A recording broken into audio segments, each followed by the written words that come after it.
प्रज्ञान YouTube channel में सभी सत्संगी जनों का एवं प्रबुद्ध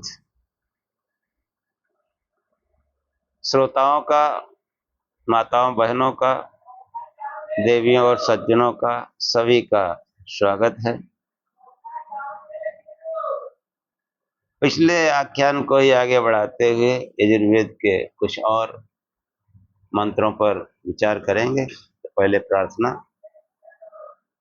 या मेधा देवगण पितरश्चोपासते तया मध्य मेध्याग्ने मेधाविनं कुरु स्वाहा। हे प्रकाश स्वरूप परमेश्वर, जिस बुद्धि की उपासना मनीषी, ज्ञानी, विद्वान और योगी लोग करते रहे हैं, उसी बुद्धि से हे प्रकाश स्वरूप परमेश्वर मुझे वर्तमान में बुद्धिमान कीजिए। तेजोऽसि तेजोमयि वीर्यमसि वीर्यं मयि बलमसि बलं मयि ओजोऽस्योजो मयि मन्योरसि मन्यो मयि सहो मयि। हे परमात्मा, आप तेज स्वरूप हैं, मुझे भी तेजस्विता प्रदान कीजिए। आप अनंत पराक्रम युक्त हैं, मेरा जीवन भी पराक्रम से युक्त हो। आप अनंत बल युक्त हैं, मुझे भी बल प्रदान कीजिए। आप अनंत सामर्थ्य युक्त हैं, मुझे भी सामर्थ्यवान करिए। आप दुष्ट काम और दुष्टों पर कोपकारी हैं, मुझे भी वैसा ही बनाइए। आप निंदा स्तुति और स्व अपराधियों को सहन करने वाले हैं, मुझको भी वैसा ही सहनशील बनाइए। यज्जाग्रतो दूरमुदयति दैवं तदुसुप्तस्य तथैवेति दूरंगमं ज्योतिषां ज्योतिरेकं तन्मे मनः शिव संकल्पमस्तु। हे परमात्मा, ये जो मेरा मन जागृत में दूर दूर जाता रहता है तथा ये दिव्य स्वभाव वाला मेरा मन सुसुप्ति में अंतःकरण में जाता हुआ तथा स्वप्न में भी दूर दूर के स्थानों में जाता रहता है, ऐसा है मेरा मन सदैव कल्याणकारी संकल्प करे, इसमें कल्याणकारी विचार आए, किसी को कल्याण या किसी को हानि पहुंचाने की इच्छा कभी न हो। येन कर्मण्यपुसो मनीषिणो यज्ञे कृण्वन्ति विदथेषु धीरा यत्पूर्वं यच्छमन्तः प्रजानां तन्मे मनः शिव संकल्पमस्तु। धीर पुरुष, ज्ञानी, विद्वान, योगी जन जिस कर्म के द्वारा, जिस मन के द्वारा यज्ञ और युद्ध आदि कर्म करते आए हैं, ऐसा अपूर्व क्षमतावान मेरा मन सदैव यज्ञ कार्यों में लगा रहे, अपनी बुराइयों के विरुद्ध, अन्याय अत्याचार के विरुद्ध सदैव संघर्ष करता रहे, युद्ध करता रहे। यत् प्रज्ञानमुत चेतो धृतिश्च यज्ज्योतिरन्तरमृतं प्रजासु यस्मान्नरिते किंचन कर्म क्रियते तन्मे मनः शिव संकल्पमस्तु। ये जो मेरा मन उत्कृष्ट ज्ञान को धारण करने वाला है और जो समस्त प्रजाओं में अमृत ज्योति के रूप में निहित है, जिसके बगैर कोई कार्य नहीं किया जा सकता है, ऐसा मेरा मन सदैव कल्याणकारी विचार करता रहे, कल्याणकारी कर्म ही करता रहे, सदैव उत्कृष्ट ज्ञान को धारण करता रहे।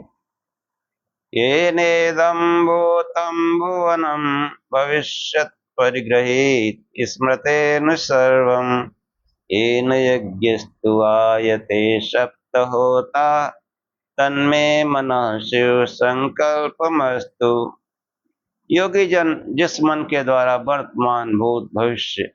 सबको जो है जानते रहते हैं। और ऐसा मेरा मन जो सातों प्रकार के यज्ञों को करने वाला है, उसमें सदैव यज्ञ कार्य ही रहे, वर्तमान भूत भविष्य हर समय यज्ञ की चिंता, यज्ञ का चिंतन करता रहे, सदैव कल्याणकारी चिंतन रहे, इसमें कभी अकल्याणकारी या अशुभ चिंतन न है। सुसा यस्मिन् ऋचा सामयजोषि यस्मिन् प्रतिष्ठिता रथना भाविवारा यस्मिश्चित्तं सर्वमोतं प्रजानां तन्मे मनः शिव संकल्पमस्तु। जैसे रथ के पहिए को दृढ़ करने के लिए नाभि से परिध तक अरे लगे रहते हैं, ऐसे ही ये जो मेरा मन है, इसमें ऋग यजुः साम ये त्रय विद्या दृढ़ता से बनी रहे। मैं जीवन में वेद ज्ञान के अनुसार दृढ़ता पूर्वक जीवन यापन करूं, वेद से अन्यत्र या वेद के विरुद्ध कोई कार्य न करूं। ऐसा ये मेरा मन जो है, जो अपूर्व क्षमतावान है, वह सदैव वेदानुकूल ही आचरण करे, वेद मार्ग का ही अनुयायी हो, कि कभी अन्यत्र जो है वेद के अतिरिक्त या वेद के विरुद्ध कोई आचरण न करे। सुसारति स्वानिवयन् मनुष्यान् नयनीयते विषुर्वाजिनोयु प्रत्यत्प्रतिष्ठं यज्जिरं जविष्ठं तन्मे मनः शिव संकल्पमस्तु। जैसे उत्तम सारथी अश्वों को लगाम के द्वारा बस में करता हुआ अभिष्ट सन्मार्ग पर चलता हुआ अभिष्ट की प्राप्ति करता है, रथ को जो है ठीक प्रकार से ले जाकर गंतव्य तक पहुंचा देता है। ऐसे ही हे परमात्मा, ये मेरा मन इन इंद्रिय आदि घोड़ों पर लगाम द्वारा नियंत्रित करते हुए इस शरीर को, इस जीवन को सन्मार्ग पर चलाए और अपने लक्ष्य तक पहुंचाए, गंतव्य तक पहुंचाए। हम आपकी बार बार स्तुति करते हैं।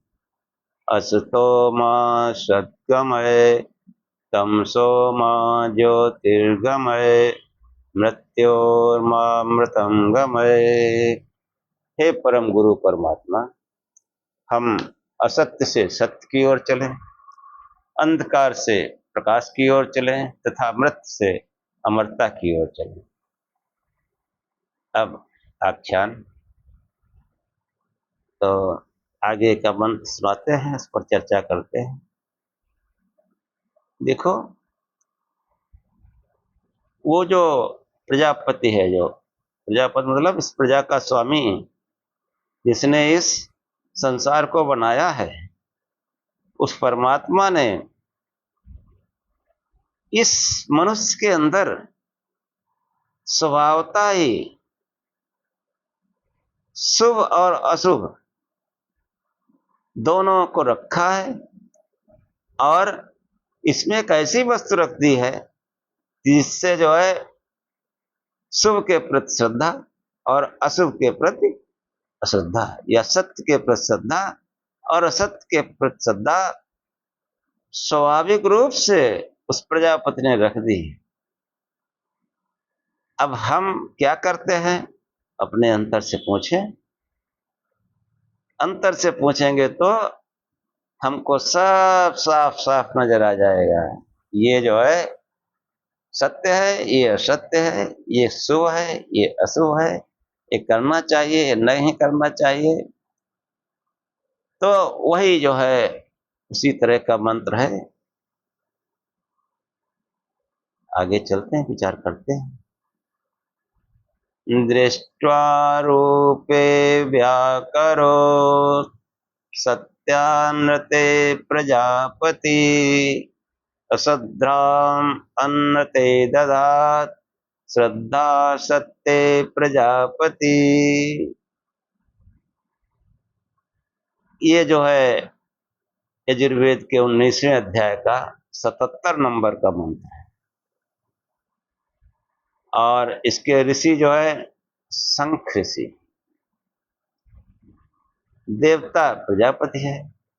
छंद अति संभरी छंद है। प्रजापति ने सब रूपों को दो विभागों में सत्य और अनृत, सच्चा और झूठा, इन दोनों विभागों में पृथक पृथक स्पष्ट रूप से पृथक पृथक कर दिया है। उस प्रजापति ने अनृत में झूठ में श्रद्धा को रखा है और सत्य में सच्चाई में श्रद्धा को रखा है। ये जो है इसका भावार्थ। अब विचार करो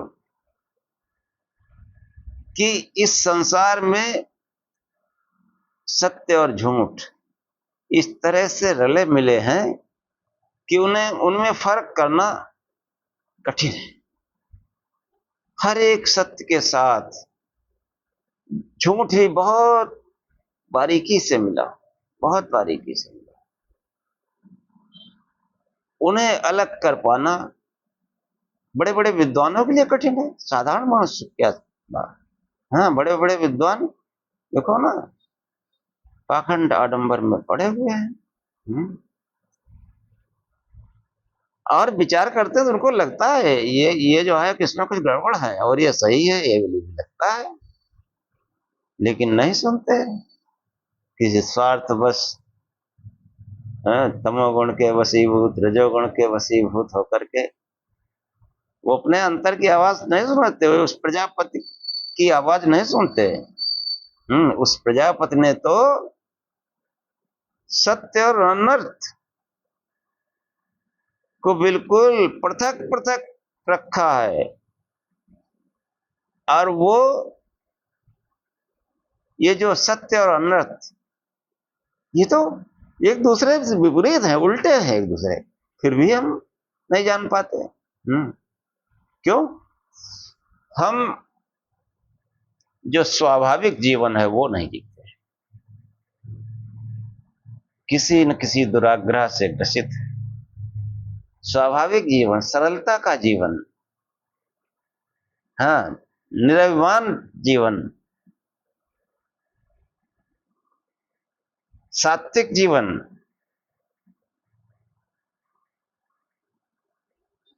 ये जीवन नहीं जीते।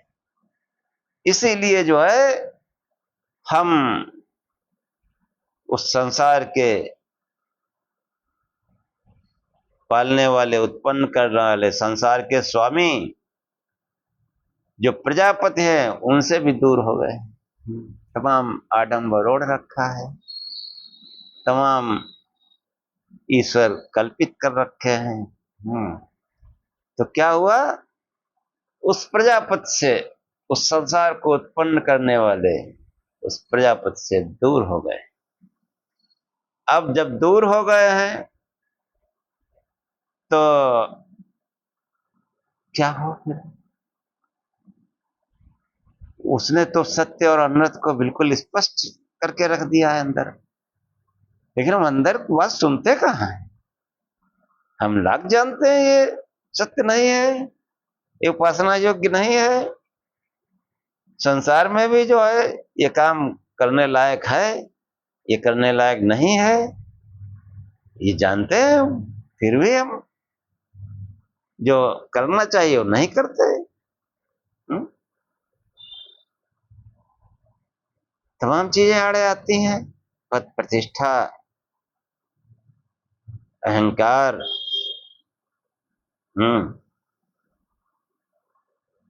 कि बताइए, इस सत्संग तो हम सुन रहे हैं, वेद ज्ञान भी सुन रहे हैं, लेकिन अब मैं तो इतने बड़े पद पर हूँ, इतना बड़ा अधिकारी हूँ, इतना बड़ा पांडित्य हूँ, मैंने जीवन भर जो है लोग मुझको गुरु जी करते रहे हैं, तमाम कथाएं कही हैं, तमाम धार्मिक आयोजन किए हैं, अब मैं क्या इसकी बात मान लूं?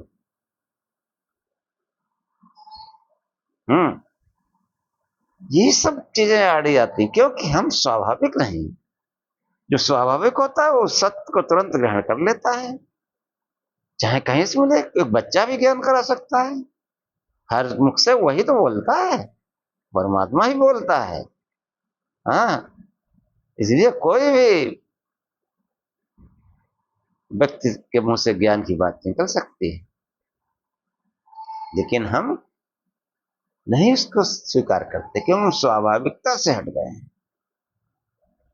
हमने बहुत लवादे ओढ़ रखे हैं, वो लवादा कैसे उतार लें? लवादा मतलब आवरण। लवादा जो है देसी शब्द है, नहीं समझ में आता होगा तो आवरण। हाँ, तमाम आवरणों से हमने ढक दिया है।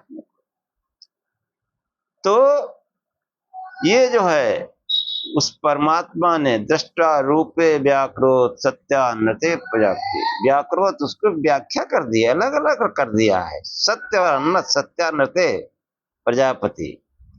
और वो प्रजापति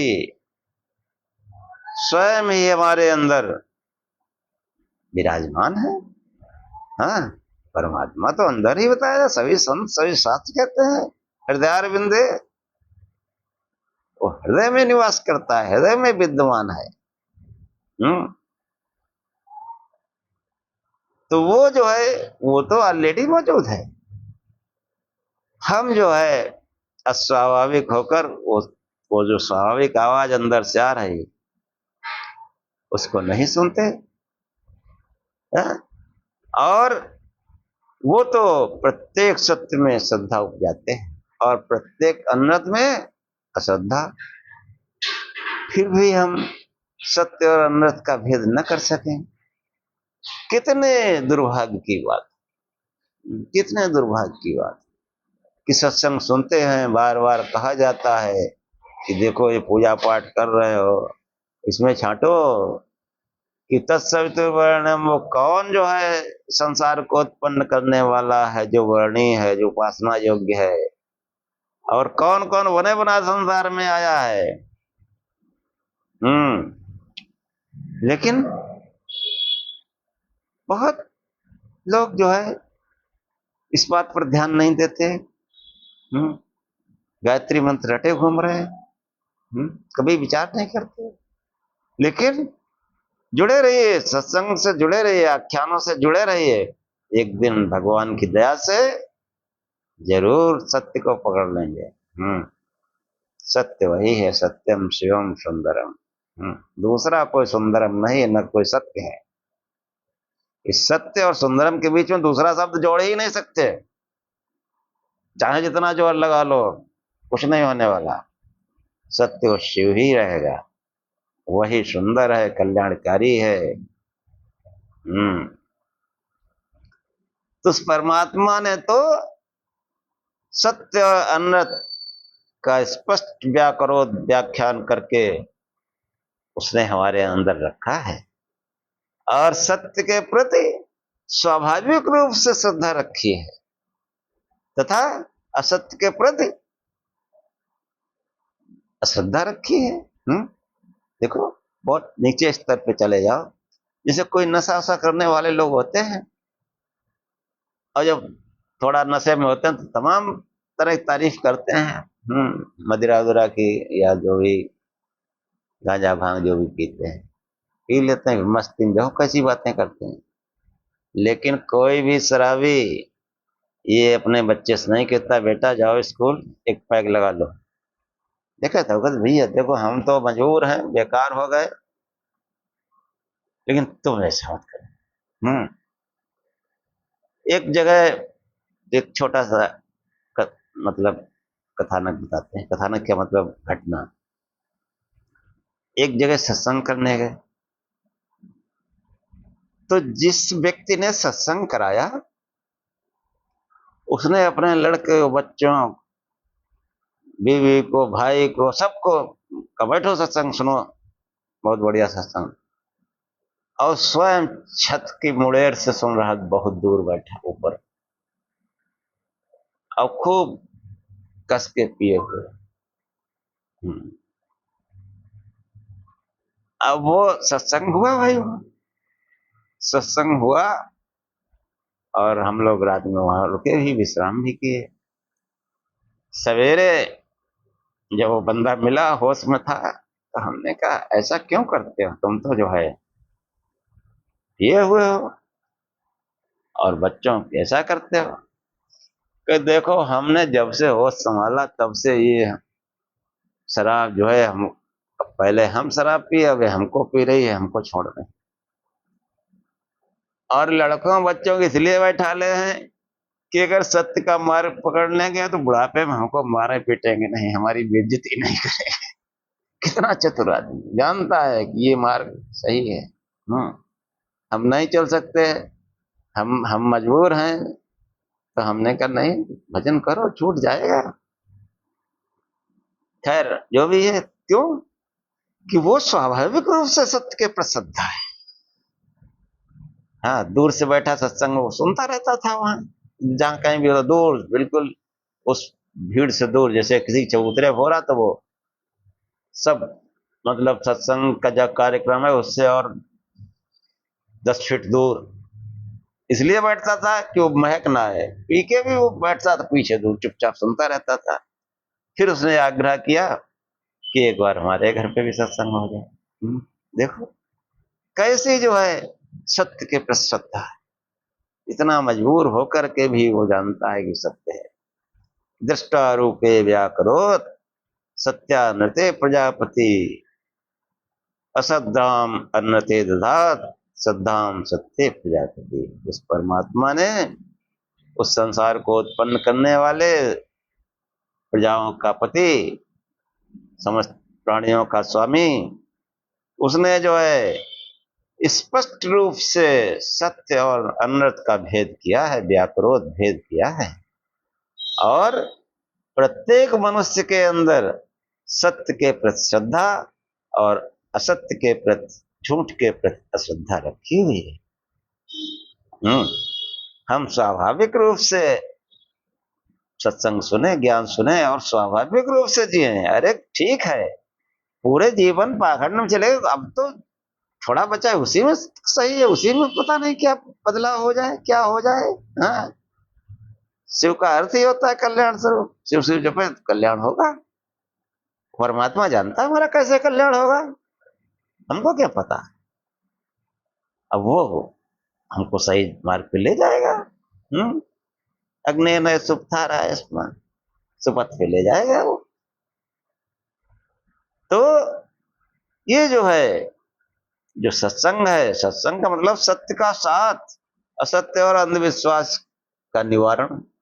असत्य अंधविश्वास वो भी तो रले मिले हैं ना, रहेंगे वो भी, लेकिन हमारी समझ में आ जाए तो हम सत्य को पकड़ लेंगे, असत्य वो बना रहेगा। जो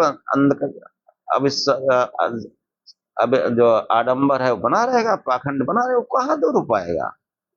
संसारी रचना 17 स्तंभ से हुई है। सत्य का कभी प्रभावित रहता है तो सतोगुण होता है, सत्य मतलब जो है सतयुग होता है, जब सत्य का प्रभाव होता है।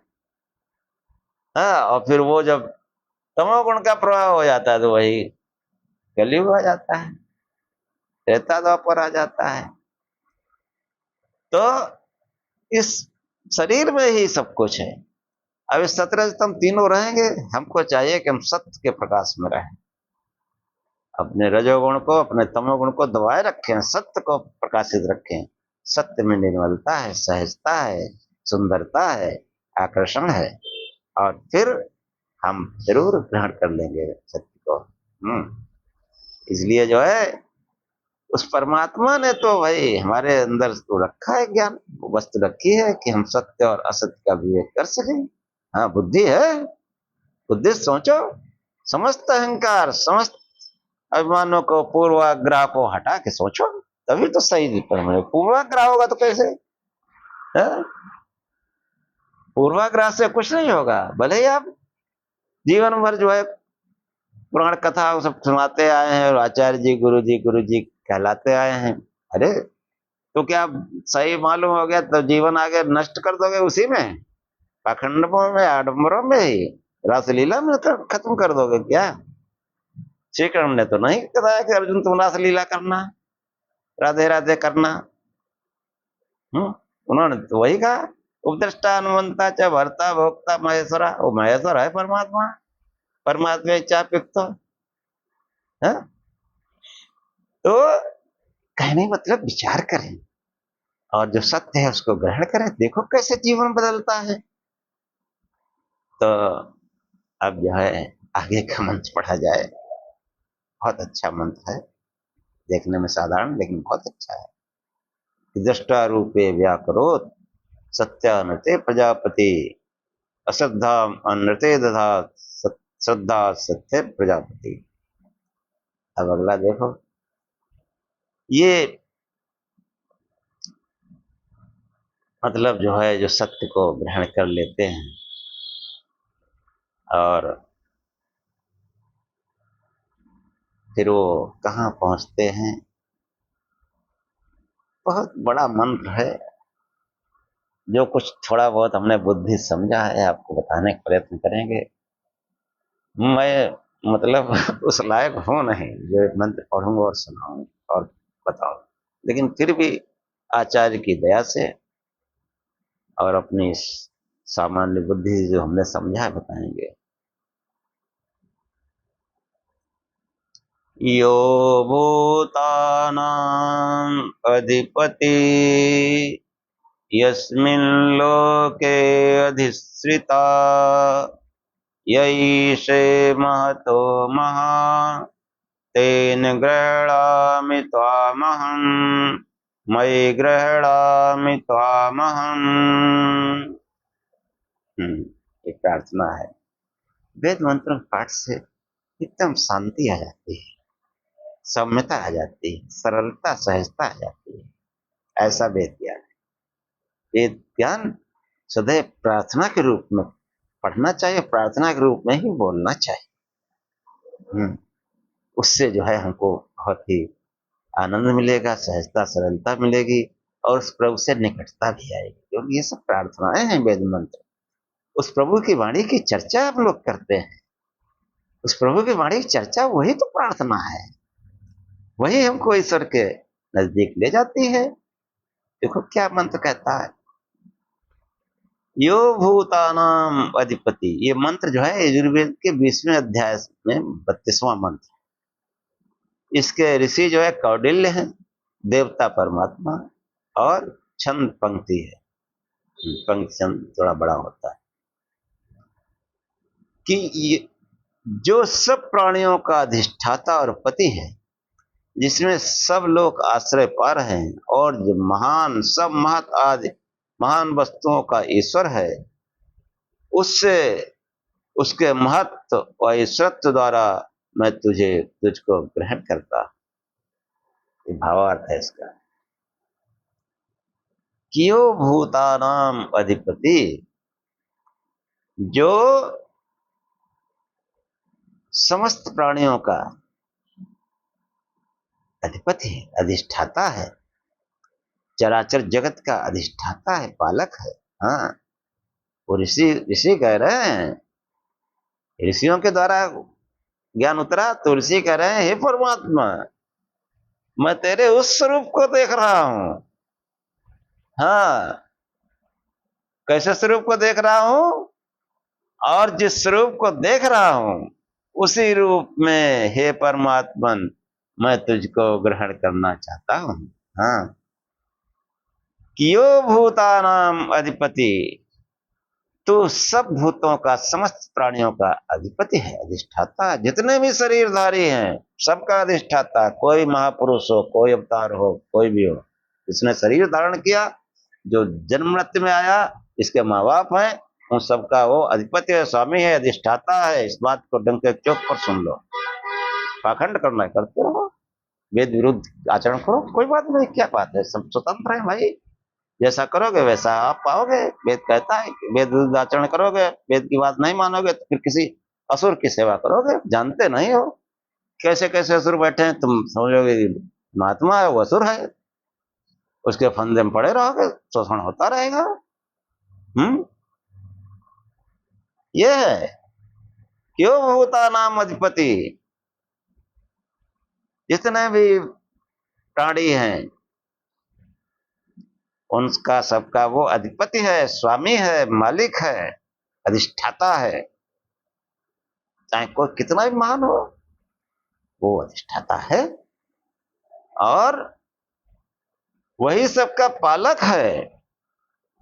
यो भूतानाम अधिपति यस्मिन लोकाधिष्ठिता, समस्त लोक उसी में आश्रय पाए हुए अधिष्ठित है। समस्त लोक विराट पुरुष को वर्णन कर चुके हैं, पहले बता चुके हैं। अग्निमूर्धा चक्षुषी चंद्र सूर्य दिशा स्रोते वाग विवत्ता वेदा, ऐसा विराट पुरुष है। वायु प्राणो हृदय विश्वमस्य पद्भ्याम पृथ्वी हे सर्वभूतांतरात्मा, भी आगे वर्णन आएगा इस परमात्मा का, जो है यो भूतानाम अधिपति यस्मिन लोके अधिष्ठिता, लोक लोकांतर जिसमें आश्रित हैं, जिसमें आश्रय पाए हुए हैं। यही से महतो महान, वह ईश स्वामी जो महत आदि पदार्थों का स्वामी, महत महत महत को समझना इतना आसान नहीं है। उस महत से ही संसार बना है। महत इस शरीर में बुद्धि कह लो, इस शरीर में बुद्धि ही महत तत्व है। अध्यात्म से ही सब प्रश्न होते हैं। देखो बुद्धि क्या होता है, बुद्धि जब गहरी नींद में बुद्धि काम करना बंद कर देती है, और जब भी बुद्धि काम करती है, मतलब नींद थोड़ा सा टूटती है तो बुद्धि काम करती है, और फिर संसार रचना शुरू हो जाती है।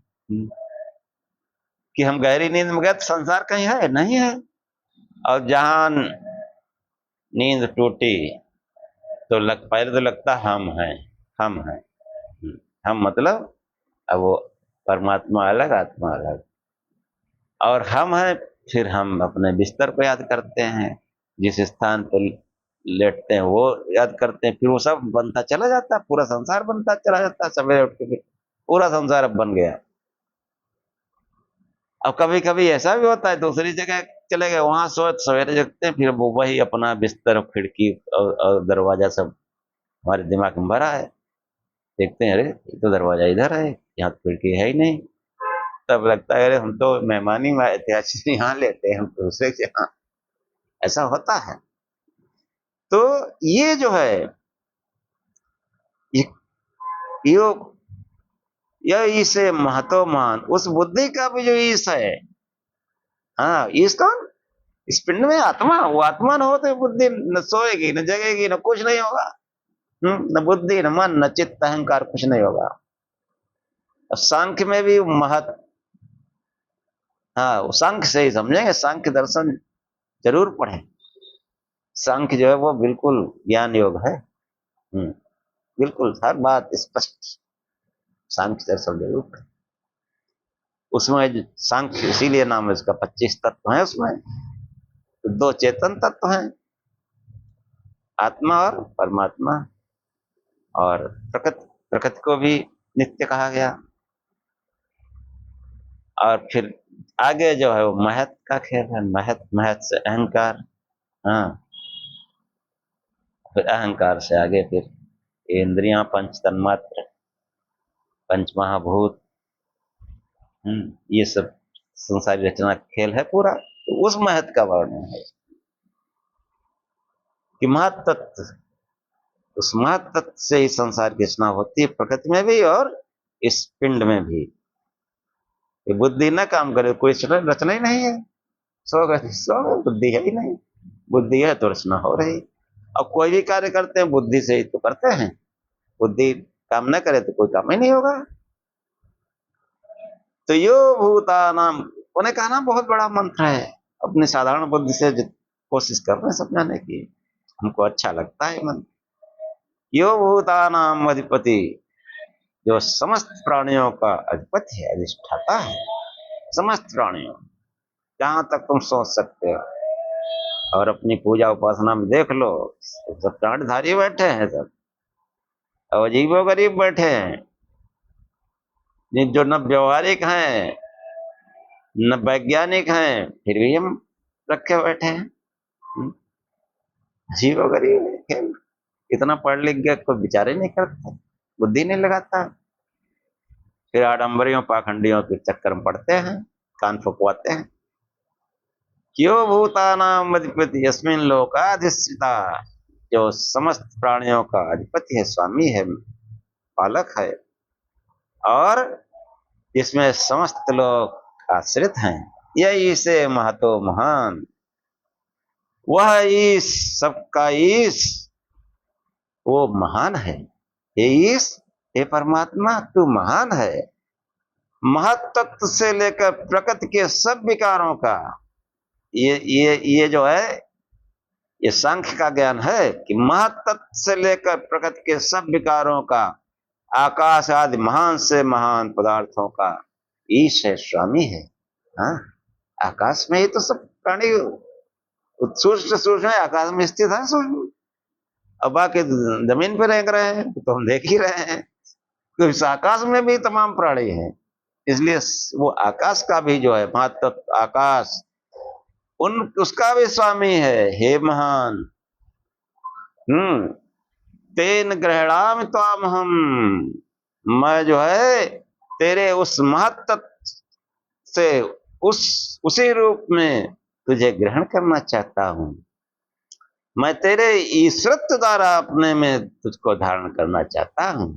यही से महतो महान, तेन ग्रहणामि त्वामहम, मयि ग्रहणामि त्वामहम, मैं तेरा बनकर तुझ आत्मा को धारण करता हूं। इस प्रकार तुझे अपने में धारण करके मैं सब तेरा साम्राज्य, तेरा सब कुछ अपने में धारण कर लेना चाहता हूं। ये भजन का प्रभाव है ईश्वर की तरफ से। समस्त साम्राज्य, और वो पिता है हमारा, हम पुत्र हैं, तो पिता का साम्राज्य, पुत्र का साम्राज्य।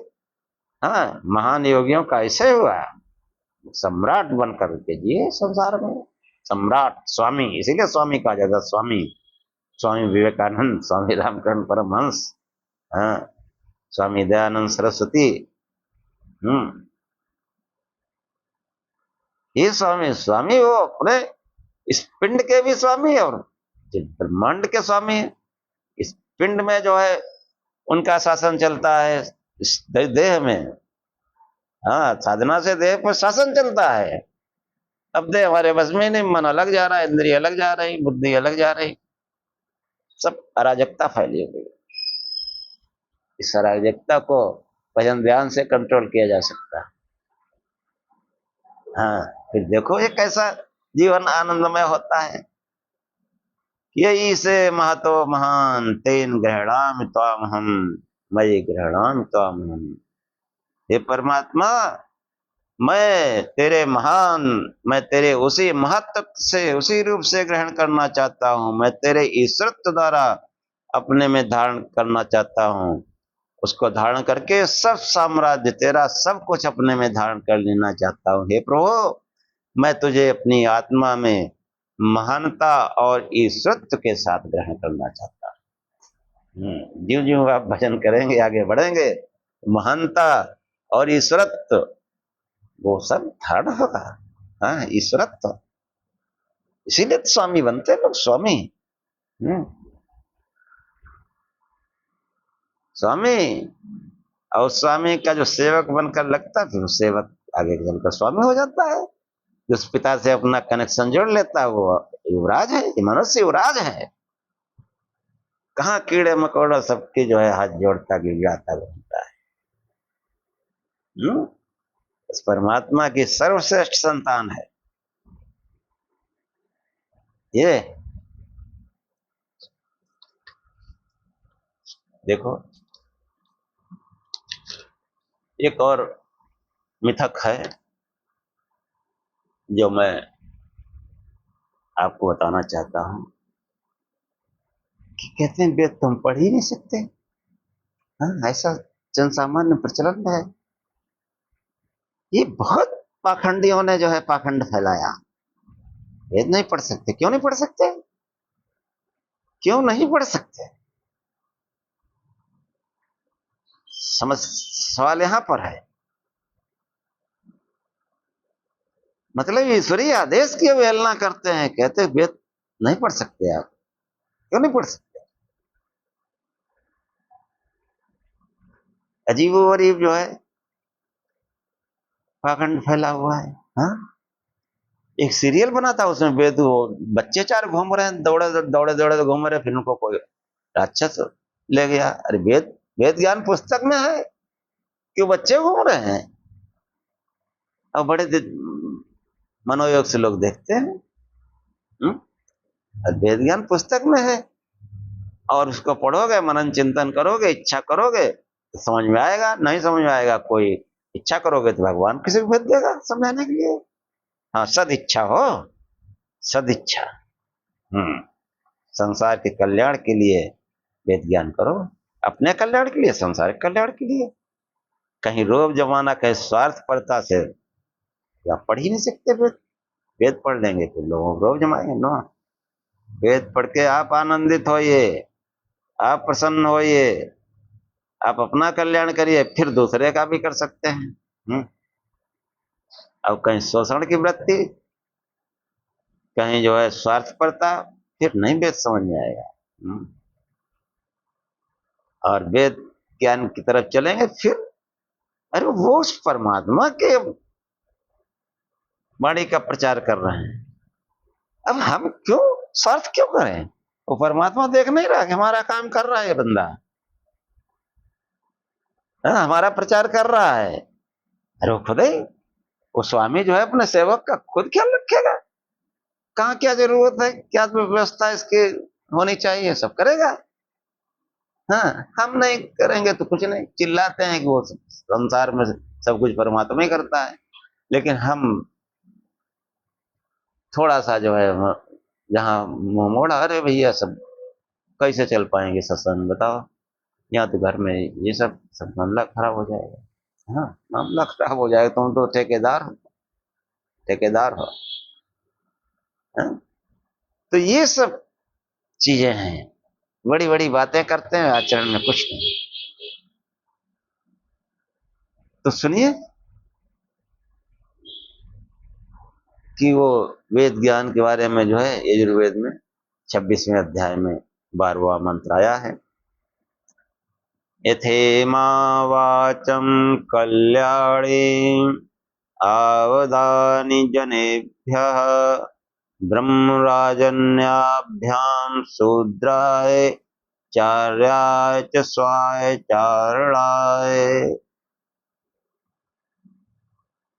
ये इसके ऋषि जो है लौंगाक्ष ऋषि, देवता ईश्वर है, और छंद विराट यष्टि, स्वराट यष्टि छंद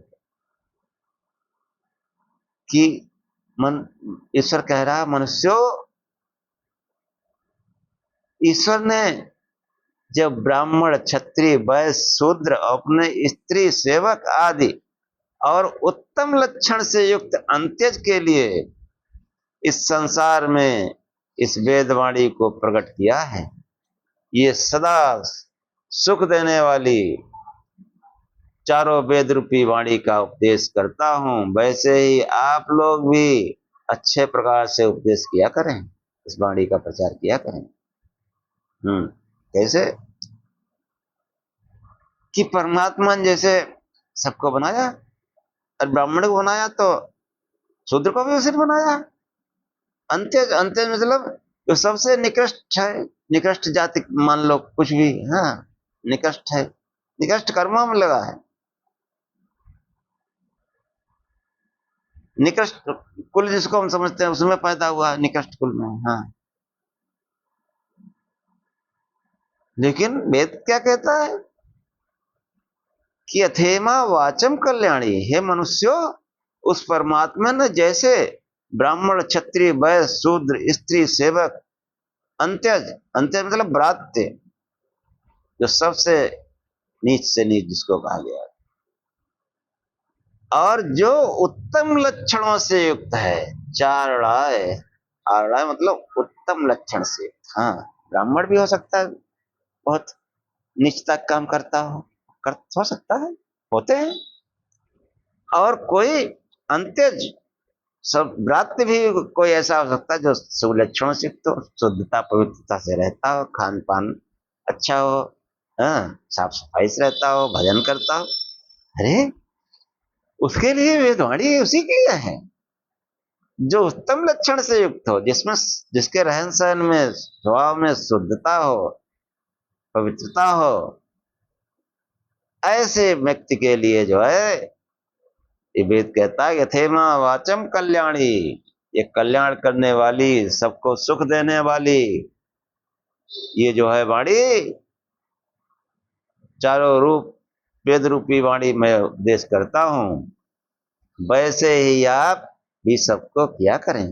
हाँ, उस परमात्मा ने जो है, ठीक है, आदमी बनाए ब्राह्मण क्षत्रिय वैश्य शूद्र, चलो ठीक है। आप सड़क पर जो है बता सकते हैं कि किस जाति का है, ब्राह्मण है, क्षत्रिय है, वैश्य है, शूद्र है? नहीं बता सकते। फिर ये जाति भेद क्यों है? जाति भेद नहीं होना चाहिए। अरे सनातन समाज को नष्ट करने का पूरा प्रयास, ये तो एक व्यवस्था थी कि कोई कुछ लोग एक ही समाज में, पहले समाज था वैश्य समाज, सब पूरा समाज वैश्य था। उन वैश्यों में ही कोई ज्ञान के मार्ग पर चला गया कि मैं ज्ञान, मतलब ज्ञान करूंगा, ज्ञान का प्रचार करूंगा, तो वो ब्राह्मण कहलाए। किसी ने कहा मैं व्यवसाय करूंगा, तो वैश्य हुए।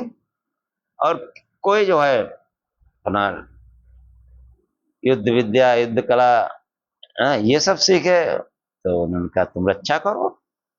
और कुछ अपने मेहनत करने लगे, मजदूरी करने लगे, हाँ, नहीं कुछ कर सकते तो मेहनत करने लगे, श्रम करने लगे,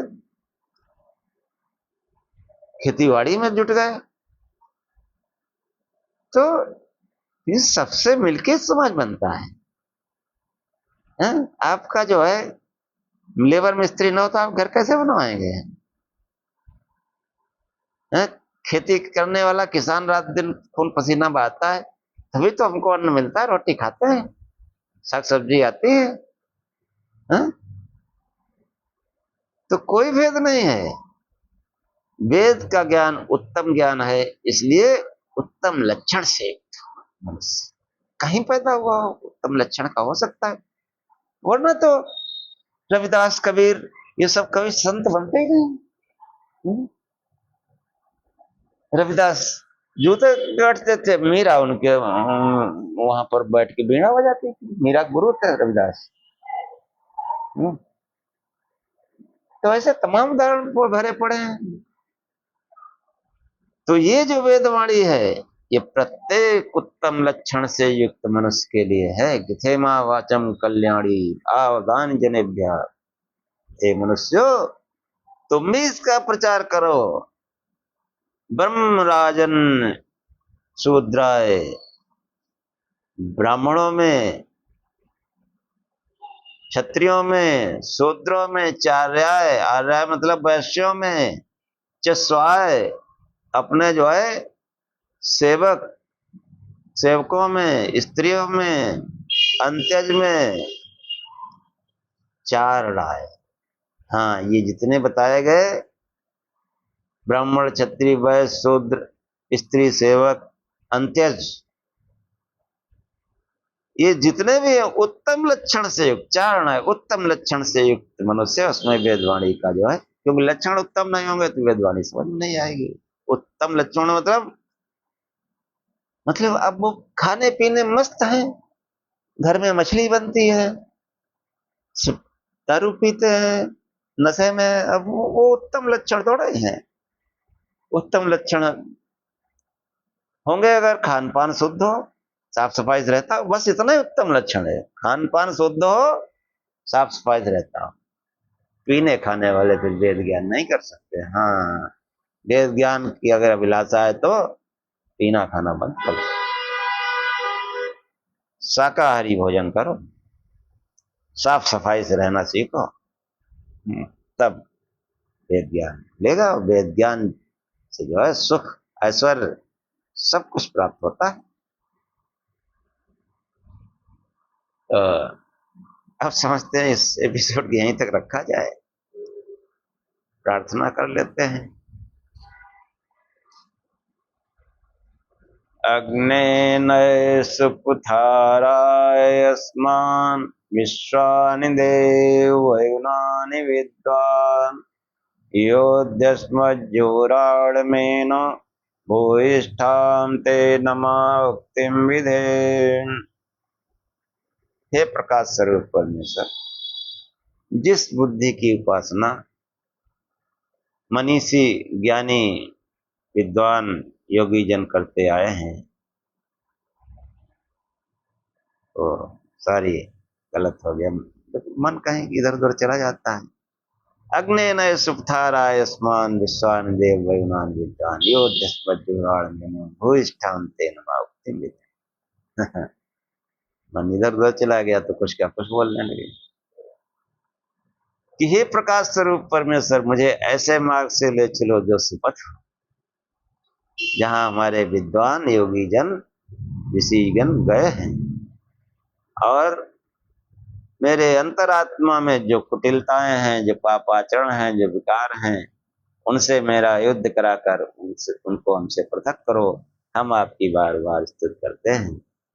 तच्चक्षुर्देवितं पुरस्तात् सुप्रमुच्चरत् पश्येम सरदासतम जीवेम सरदासतम श्रीलयाम सरदासतम प्रब्रवाम सरदासतम अदीनाम श्याम सरदासतम भूयश्च सरदासतात्।